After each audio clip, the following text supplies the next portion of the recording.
We start in Afghanistan. The Taliban have taken 3 more provincial capitals. Kunduz, Sari-Pul and Taloqan in the north fell within hours of each other on Sunday. It means the group has captured 5 provincial capitals in 3 days, including Zaranj and Shaburhan. Kunduz is the most significant Taliban gang since the militant group intensified its efforts earlier this year. The city is regarded as a strategic prize as it lies at a gateway to mineral-rich northern provinces and Central Asia. The Afghan government says it's fighting to retake key installations as the Taliban warn against a U.S. intervention. Now, for the latest situation there, let's cross live to Sultan Faiz in Kabul. Sultan, it's another Monday. How's the Taliban offensive going?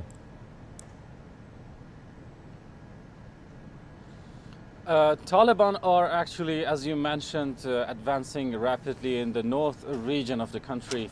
This morning I saw a statement from the Taliban claiming that they have surrounded the city of Pul, which is the provincial capital of Baghlan, and that is in the south part of Kunduz province. Fall of Kunduz actually means a lot for the northern region. It affects all neighboring provinces, as the Taliban already captured many districts in those areas. So it means that they already facilitated their overrun or their attack to these provincial capitals from months now.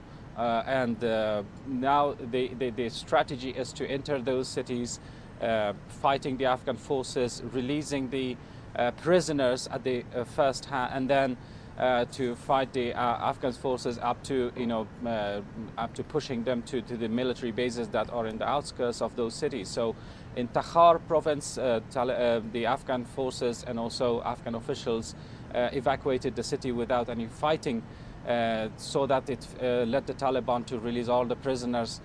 So the prisoners are also, however, they are lower level commanders of the Taliban, and they are fighters in those prisons. But again, it could help more reinforcement for the Taliban. In Sari-Pul province of north, also Taliban managed to overrun the city without any fighting, and the government officials with some forces run to a military base and waiting there for reinforcement or to be evacuated. So the fall of these key northern provinces are quite significant for the Taliban, because they have captured very key provinces that would make difficult for Afghan government to retaliate and to take back those provincial capitals, because now we have been seeing a lot of civilians protesting against the government here in Kabul, saying that the government is not doing enough to retaliate and to take back those provincial capitals, as the government officials, as I mentioned, they are waiting outside the cities that were actually captured by the Taliban. So the question is, besides the air support by the US forces, will the Afghan government be capable of taking back those provincial capitals or not? So this question will be answered once the government takes any steps, because they have been saying that the government has a security plan to retake these provinces. So, Sultan, considering what the Taliban have been able to do in just 5 days, what could those government steps you just described be if the Taliban is determined to keep this offensive going?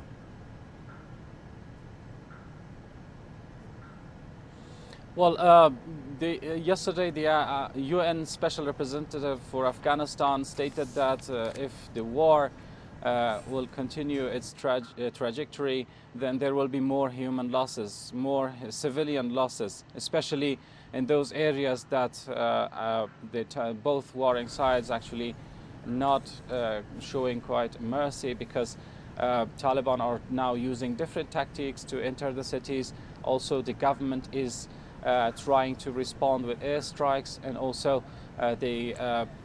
this is causing a lot of tragedy, not only civilian losses. However, we heard in the past couple of weeks, hundreds of civilians have been killed and injured in northern provinces of Kunduz, Zaranj, and also in Zaranj. And today morning we heard that there was an airstrike in Farah that the government carried out. And also these all are actually, affecting more civilians to be, displaced from their houses and homes and be affected of this brutal war. So I could say for the time being, around 1 million people internally displaced across the country, and many others have been trying to flee the country. So if this rapid advance of the Taliban would continue for longer, it would mean more human losses, more tragedy and more war. Given the security plan of the Afghan government, it is worrying Afghan people that what will happen next. But also, it doesn't mean that the negotiations is actually dead, because it's planned tomorrow or the day after a group of Afghan politicians to head out to Qatar for negotiating with the Taliban as part of the second phase of their talks, as they did previously before the Eid festival. So there is also an optimism that anything could happen at the negotiation table. But the reality on the ground is really harsh and something really different. Thank you very much, Xiaocheng Feiyi in Kabul. Now, for more insights, let's cross live to Professor Wang Jing in northwest China's Xi'an. So, Professor, we just heard quite a lot of updates from our correspondent in Kabul. So let's be a little bit straightforward. Looking at this round of Taliban's offensive, do you think the Afghan government is able to stop them? Yes, Pandan. The situation there is very sensitive and developing very rapidly during the past days. Given the battleground reality, I don't think that the Afghan government can retake the city very fast, because what we're talking about here is not the seizure or the occupation of one city by Taliban, but we are talking about several cities that has already been taken by Taliban during the past days, and also we are talking about several other major cities that has been threatened and under attack by Taliban forces in the recent days.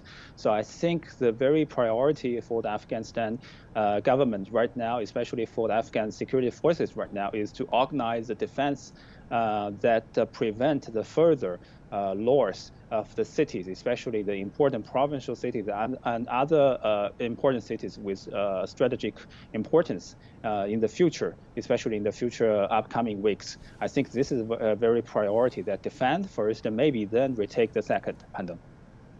And Professor, how would you describe the current Taliban strategy? Would you say the group is very determined to take over the whole country? I think the strategy there is very different. Actually, what we saw in the 1990s, especially in the late 1990s, when the Taliban retook took the whole Afghanistan. Because if we look at the strategy that adopted by Taliban in the 1990s, especially in the late 1990s, that the strategy they took is from the south to north, because the Taliban was military and political bloc that based in the very southern Afghanistan, that measured by the Afghan the Pashto ethnic groups. But right now they are doing that. The south, majority of the south is still controlled. Very important cities are still controlled by Afghan government forces. But the north and especially the bordering areas has now controlled by Taliban. So they are taking a very different strategy. I think they are trying to cut the external linkage between Afghan government and the neighboring countries, so they try to isolate the Afghan government internally. So this is a different strategy they took, and very different from the strategy that once they adopted in the 1990s. So having said that, Professor, are you implying that latest the change of situation in Afghanistan will indeed lead to some geopolitical implication? Yes, it will, because for the regional countries and also maybe for the global powers, the Afghanistan is a very important state, not only for the geopolitical status, but also for the very changing reality for the different political and military blocs inside the country. So everyone is monitoring closely what is happening there. So the very future, maybe the influence for the recent development, they might be everyone hope to prevent the spillover of the conflicts and the crisis there. Especially they hope to prevent the very potential extremism and terrorism resurge inside the country. So that is why we say that maybe for example, the Pakistan and India and Iran and even Russia in the Central Asia, they watch very closely what is happening there and try to, for example, to seal the border, try to send more forces to watch the bordering areas and to prevent the very spillover and uncertainties in the future from the bordering areas with Afghanistan. Thank you very much, Professor Wang Jing in Xi'an.